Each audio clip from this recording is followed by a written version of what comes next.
This podcast is brought to you by Viant. Still investing in paid search, hoping to grow your business? Tides are shifting, AI tools have arrived, and in the end, search is simply capturing existing customers that already know your brand. The real growth? It's in creating new demand on CTV, where attention is high and co-viewing is the norm. Viant's AI-powered DSP puts your brand on the largest screen in the home across premium streaming content, including live sports, driving real outcomes. See why Viant leads in CTV at ViantCTV.com. That's ViantCTV.com. This is AdTechGod, and this is a commercial message. Finding the right audience shouldn't feel like doom scrolling. With Experian, it doesn't.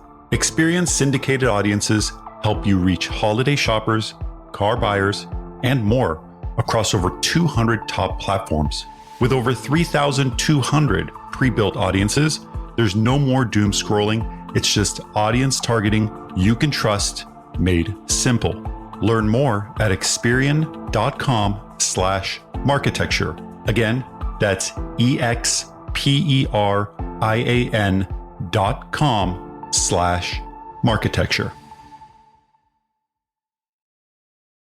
Welcome to the AdTechGod Pod, your window into the world of advertising technology and the people behind it. I'm your host, AdTechGod. Welcome to the AdTechGod Pod, where we speak to those driving partnerships in AdTech. Today's guest is David Danziger, the SVP of Partnerships at Dstillery. David's worked at companies like LiveRamp, Habu, Merkle, Axiom, and more. I've actually engaged with David for years online. We've DM'd each other, interacted on X, interacted on LinkedIn, but we've never met. So I'm really looking forward to getting to know him today. David, welcome to the pod. Thanks, AdTechGod. Great to be here. Excited to meet you this way. This is fantastic. I know, it's amazing, but I feel like we've literally messaged each other for 3 or 4 years. So it's crazy. Yeah. We've never actually crossed paths in person, but maybe one day. Exactly. I'd love that. Or maybe we have, David, and you just don't know it. It just floated by on a cloud. Could be. David, your background's incredible. I think we first started interacting with each other years ago when you were at the trade desk. But since then, now you're leading up partnerships at Dstillery. I like to start the podcast with kind of getting to know you and your background and what made you join Dstillery and what got you to this point.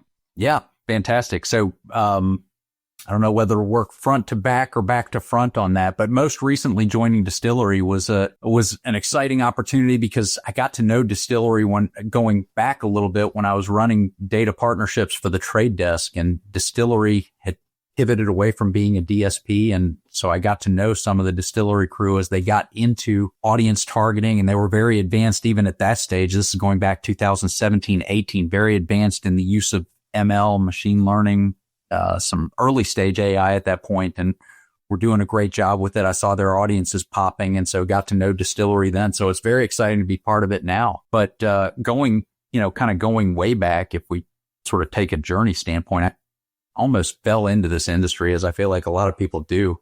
And by this industry, I mean intersection of data and marketing. I was coming out of grad school and interviewed with this startup in Austin, Texas that doesn't really exist anymore. They've gone through some acquisition, but they were doing neural network optimization for direct mail at the time. And it was through there that I first got into the world of data and direct marketing. From there, went to Axiom, where, I spent some time on the product side, refining certain types of audience products on the B2B side, then B2C. But it was really the latter period during the time at Axiom where we were migrating some of the data offerings from stuff to be used in offline and email and into online. And that's where I came into, getting Axiom audiences on platforms like Blue Kai, got to understand a lot more about ad tech, where I first got to meet Jeff Green, who at the time was at Microsoft. And, this was pre-Trade Desk days, and he was just starting to build that up. So it was kind of through those later Axiom periods where I got into the true ad tech space, the intersection of data and ad tech. And that continued as I went into Merkle and then onto the trade desk from there. So it's kind of an interesting pathway that I think is probably consistent for a lot of us, where we start in one area, it kind of moves along a different trajectory, and then on to trade desk and data partnerships. From there, Habu with data clean rooms, because I really felt like there was an opportunity for companies to use one another's data in some interesting ways and new and different ways. Habu got bought by LiveRamp. And so that kind of germinated from there. And so here I am today. Incredible. Over the span of your career, how have things changed in particular? You said neural network optimization. First of all, what the heck is that?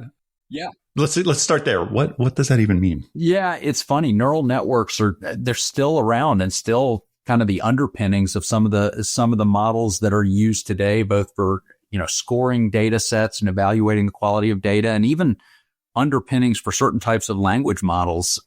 And literally in the interview for that one, it was for an internship originally. And the guy was like, so what do you know about direct marketing? And I was like, well, I know a little this, a little that. And I was talking about things I had learned in class. They're like, what do you know about neural networks and backpropagation? I was like, I can't even spell that. I don't know what that is. But it's funny with respect to your question of how it's changed, like the hardware and compute power of what we were running on during that era. This was, let's be honest about my age. This was the late 90s. And so we were running on hardware where if we were scoring a 1 million record data set, that would run overnight and we'd come back and see what the scores were. And so when I think of the change, essentially you're scoring things in binary fashion to know who to target, who not to target. It would run all night versus today where, something like that would run in an instant and, you'd be able to get things back immediately where you can make determinations very much more for a real-time environment. You can do things that you never would have thought of before, but all with the same general underpinning of who am I trying to reach and with what message. We can just do it in a much more complex and comprehensive way now and way faster. But the same principles have always applied. It's the technological advancements over, especially like the last 4 or 5 years have been incredible with the power of, machine learning, the improvement in speed of getting back, the results that you're looking for. Like you said, in an instance, you type something in and within a few milliseconds, the answer and the result is there for you. The other thing I guess I would just also mention, I mentioned the time difference in terms of how quickly, but also that the number of dimensions or vectors that you can feed into models like that for outputs that are meaningful as well. Before going back in time, we were certainly heavily constrained by, okay, how much data can we put in? What types of data are even available to put in? Wildly different from what it is today in terms of the advancements and sophistication on that, which has been fantastic to be a part of and see. I guess back to my question, like with the technological advancements, the power of AI, the decisioning, machine learning that you've seen, like this is obviously creating a situation and opportunity for companies such as yourself and others in market to really kind of churn out these custom audiences and these targeted segments that you're looking for a lot faster. Are you finding that the benefits of all this technological advancement is actually creating highly targeted audiences that are maybe more niche? Are you finding that it's still kind of a wider audience is preferred from advertisers? Are these custom segments more diverse than they used to be? I think prior would be something like a automotive enthusiast would mean someone who was interested in a car. Today, with the amount of computing power, I would think you could find an automotive enthusiast that also shops at Vons, that is also interested in Warby Parker glasses. And so we want to highlight the AR feature in our vehicle, which then gives them, improved whatever. Are you finding that these audience segments are becoming more targeted and refined now? Or do you still feel like the standardized, 100 audience segments are still preferred? It's a great question. The answer is they are much more refined, but there are still pockets where the general ones are preferred. Now, I'll use as an example. I mean, you talk to people in the industry constantly, and so it with as linear TV moves into connected television, there's still a healthy dose of connected television advertising that is bought and sold on, basic age and gender demographics. And that's partly a reflection of supply and demand available, things like that. And that's going to change. But really more specifically to your question, broadly speaking, the models have gotten much more specific, and the types of custom data that can be deployed, whether audience driven or not, are much more sophisticated. And your example of automotive enthusiasts is a perfect example where, automotive enthusiasts used to be in and of itself a useful segment. Now you can understand much more closely who's in market for an automobile at any given moment. What types are they most involved with at a brand level, at a model level? What you can apply geography, you can apply when they're most likely to be in proximity to certain things. So all these different dimensions, and then the frequency with which they can be updated so that you recognize, at a certain point, AdTechGod has already purchased his Mercedes. I'm making stuff up. I don't know if you're a Mercedes buyer or not, but he's already purchased his Mercedes and therefore he should be out of the cycle. And so, if I look, for example, at what Dstillery is doing, we're updating approximately 21,000 models and related segments on a daily basis. And that would have been unthinkable, A, to have 21,000 segments because of the specificity, and B, to do it on that frequency. And those are the kind of changes that really drive a difference in terms of what, the effectiveness of a certain brand's marketing and how they're doing it. How do you think things have changed in the way, selecting these audience segments for marketers and for buyers today? Prior, you would, select a particular type of audience segment, and you would basically click a box, say, this is who I want to target. You'd still kind of have to eyeball, from what I recall, is you'd have to eyeball what audience you want, and you'd have to select that segment and move forward. It always felt like a little bit archaic in a way, that with all this power, all this computing power, that you're still the final step, and probably the most important step is prone to human error. And so picking the wrong one or picking an inaccurate segment could really negatively impact. How do you see things have changed today with, AI and better models in place? It's a good question. And the answer is, it is changing. And there's tons of room for improvement. You described it perfectly, sort of in the challenge and the question. When I look back, I started at the trade desk in 2013. And at the time, the way you would find the segment you were looking for, if you're a media buyer and you're going to run a campaign for coffee drinkers, you would type in, coffee drinkers into a search bar in the data management platform section. And, 37 segments related to coffee drinkers from 28 companies would show up, and you'd try to make a decision as an individual based on how much did it cost? And, did this salesperson come in and do a presentation in our company last week? So I think it's probably a good segment.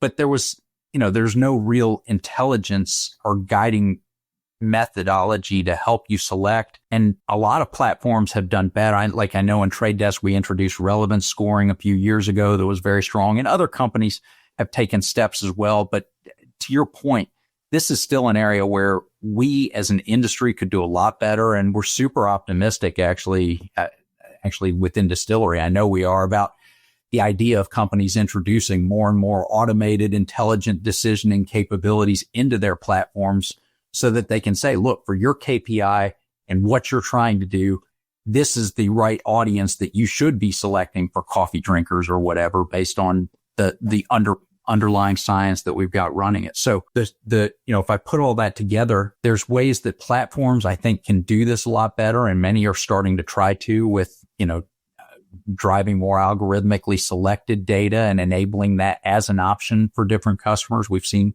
Amazon start to steer that direction. Yahoo, Google, DB360, the Trade Desk, Viant, lots of different ones. And I'm leaving out plenty of platforms too. So, but there's room to make it much, much easier for automated, intelligent decisioning. And from a distillery standpoint, we generally feel like, hey, the more platforms do that, so that, we're competing on data science versus what's the lowest possible price or which salesperson was in the door last.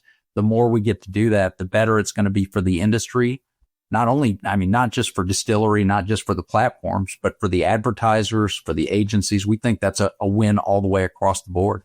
What do you think, from where you sit in the ecosystem at Dstillery, running partnerships, obviously the growth of AI and machine learning and the importance that's playing a role in our industry overall? Because it's obviously disrupting things in a way. In some cases, very good. In some cases, it's creating challenges for some of the ad tech companies. What do you feel is a positive change that's happening in our industry that you've witnessed over the last, 12 to 18 months?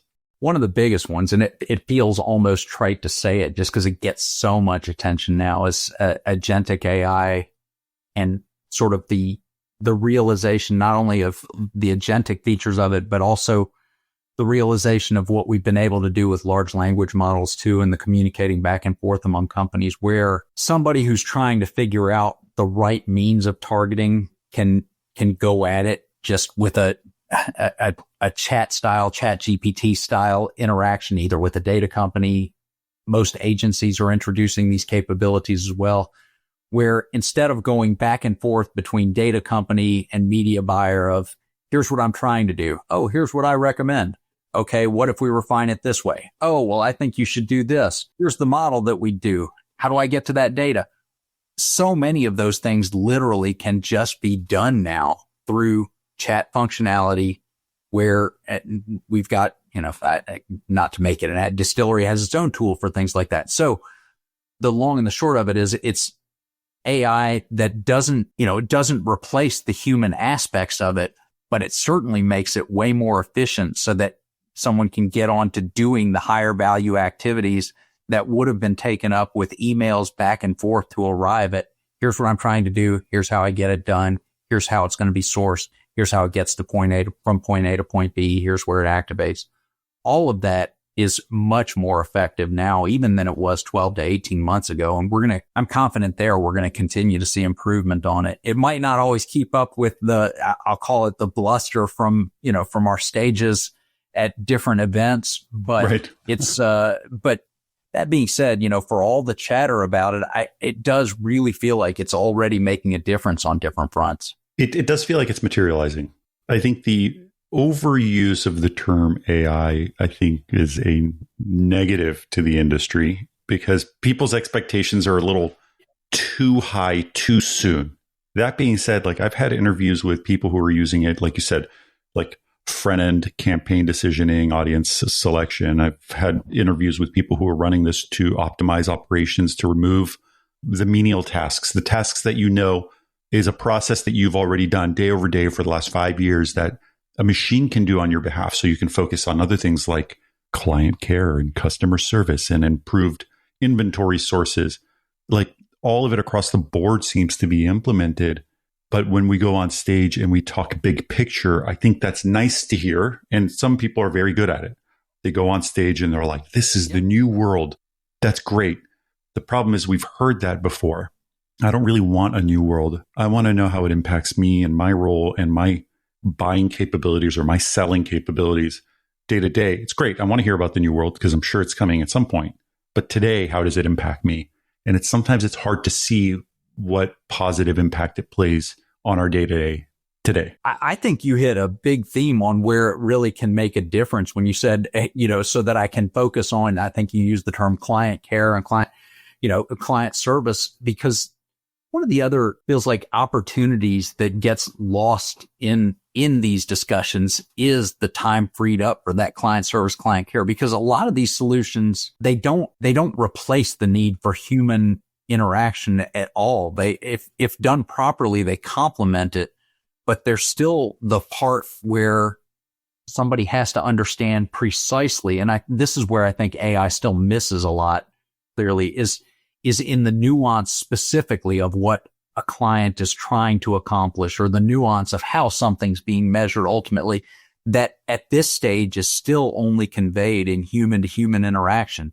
And if AI automates and simplifies, to your point, the more mundane parts of it that are, that have to get done, but can be done much more easily or in a fraction of the time, so that much more time and resource can be devoted towards understanding and deeply understanding what it is the customer is trying to accomplish and understanding the best ways to do it, then that should lead to good outcomes. It can't simply be a cost-cutting mechanism, but rather a method to improve what it is that we're trying to do from a client to client to partner interaction. Yeah, I mean, I think even this platform usage, right? If you think about the future of where you type in a particular prompt with the category or in the type of inventory you're seeking or your KPIs or what you're looking for your campaign, none of that is possible without having a good understanding of what your client is looking for. And so even though I could see a world where some of the menial tasks are being replaced by AI, I think the human element will always remain. The customer service aspect, I would hate to chat with a bot every day, especially if I'm having issues. Like that to me would irritate me. I already get irritated with Zendesk tickets. You tell me now that I'm chatting with a machine when I'm upset and frustrated that something's not working, I would go nuts. So I do feel like the client success, customer care aspect, the relationship aspect, the partnership aspects will always be there.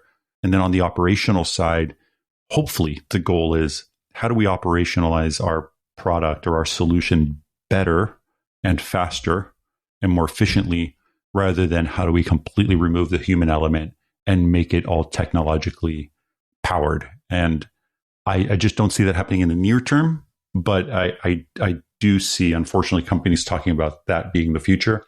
And I just simply don't believe it. Or at least I don't want to. I think I don't want to. I don't believe it. And I've got to think over time what you and I are talking about will prove to be, not that I assume we're such spectacular prognosticators, but what I assume will be found is that it changes the nature of the types of people that you need in different roles, because a lot of the certain things can be automated. It puts a different emphasis in terms of the skill sets of who you want in client service roles, what they're expected to do, the nature of the day-to-day that goes with it too, that will probably change, but it certainly doesn't obviate the need for that kind of client service for exactly the reason that you said, AdTechGod, in the sense that, in certain circumstances, the last thing someone wants to do is interact with a machine on that basis. And I don't think it's just that you and I are Luddites in saying that either, because I don't think either one of us are. No. There's nothing more irritating for me than something that happens and I email and they say, we will get back to you in 48 hours. Your ticket will get picked up by someone. Even that alone irritates me. It's like, well, if I'm spending money for a solution and I'm spending money with you every month and I'm paying, whether it's subscription fee or usage fee, and it's not $5 a month, like it's substantial spend. Like I want someone to pick up the phone and call me and say, hey, just don't worry, relax. We're all over it. I'm going through the process internally. Whether then that stage requires automation and AI and whatever to find the solution, that's fine. But I think from client to, vendor, I would much rather have the human element in the middle. And that's just, maybe I'm just old.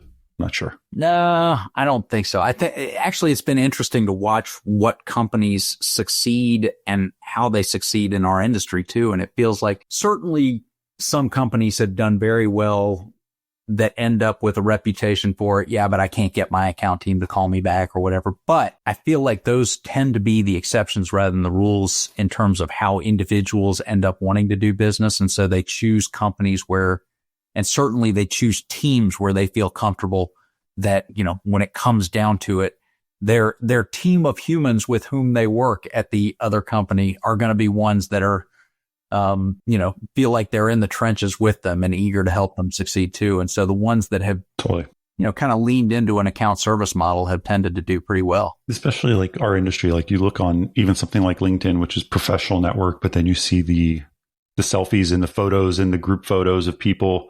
Like I know some people are like, oh, cringe, like this is annoying. But at the same time, like it's kind of nice. It's kind of nice to see that you've got two different supply side platform people hanging out with two different publishers and then a data solution and market, and they're all taking a photo together and half of them compete with each other. Yet there's a relationship that's built and an understanding that's built that, hey, we all work together in some capacity. Some are better than others, but it's the human element and that partnership piece that plays such an important role with it. And I don't know if that'll ever go away. I hope not. And I agree with you. I think it's probably something that when you and I were first messaging, it was on similar topics too, in the sense that there is an inherent camaraderie within the business, partly because it is a business of interrelationships as far as how the different companies work together. And so to your point, it's not unusual to forge these personal relationships even among companies that compete with one another, partly because, you never know when an individual within those companies moves from point A to point B, and you want to be able to work more closely with them or develop. And have a relationship with them because you like them and you trust them, but also just because it makes it a more fun way to do business if it's, if you get the chance to interact with people that you respect and that you trust, and where your relationship goes beyond just the transactional of, oh, we have to get this contract done, or we've got to get this, this campaign live. It certainly helps if there's, already a personal relationship there that runs a little bit deeper. David, when you look at the span of your career, working in ad tech, working in the advertising industry, just to close things out, like, why are you still here? Why haven't you shifted? Your skill set can obviously be transferred to other industries pretty easily, I think. Yeah. But why ad tech and why advertising in general? Yeah, some of it is what we just covered, in the sense of like I've got relationships that I feel like they're people that I enjoy spending time with. They're people that I learn from. And so that's always good on the personal front. But the other part of it is that learning from part. The world and our industry that is made up of advertising, technology, and data. People like say, oh, it's changing so fast. And it's true that there's always changes, but they're in the sense that there's always things to learn about what we're doing. And, while you and I joked about it beforehand, we may not be curing diseases. Advertising and making people aware of what products are available, and to the degree that it supports content out there, all of that is still important. It's not going anywhere. And so, between being able to keep learning, between it being with people that I enjoy, and doing something that I legitimately think matters for, funding content, for overall, where things go and how people learn about things, that all matters. So you put all that together. It's an interesting spot to be in. There's never a day where I wake up and think, well, I've learned all there is to learn here. There's nothing more to do. See ya. I just don't see that happening anytime soon or ever. So, put all that together, advertising, technology, data, it's a good intersection to be in. David, I wanted to thank you for being here today. Thank you to Dstillery for having you here. Love the chat. Yeah. I really appreciate your time and glad we finally got to do this. Indeed. Thank you, AdTechGod. Great to be here. Thanks a lot. Thank you.